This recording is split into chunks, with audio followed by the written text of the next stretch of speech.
as I said, one such institution that resonates deeply impacting the professional journey of every student is Roots. Why? I told you it's about the club activities, it's about the industry relevance activities, it's about the project works that the students are handling, the kind of guidance that is offered to the students. This is in fact the feel good factor. ఇక్కడికి వచ్చినప్పుడు స్టూడెంట్స్కి this present generation they just don't look at being confined to 4 rooms, being taught something. That kind of boredom doesn't work for them. ఎప్పుడు కూడా మనము రీఛార్జ్డ్గా ఉండాలి, వాళ్ళకి కావాల్సినటువంటి కొత్తదనం అనేది మనం ఇవ్వగలగాలి.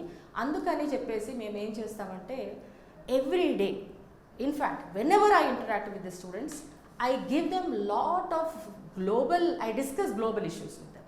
I ask them to watch few channels and come back every day with fresh set of news. ఎందుకంటే ఈ న్యూస్ తోటి వాళ్ళకి ఏంటంటే there will be lot of subject which could be discussed that will give them exposure to international cross culture perspectives, economic perspectives, global perspectives, and how challenging the situations are outside, but despite those challenges, how we can stand a clear vector, because that's what matters at the end of the day, both for the parent as well as the student. ఎందుకంటే మన పిల్లవాడు సక్సెస్గా ఉండాలి, సక్సెస్ఫుల్గా చేయాలి అనేది ప్రతి ఒక్క parent యొక్క ఆకాంక్ష.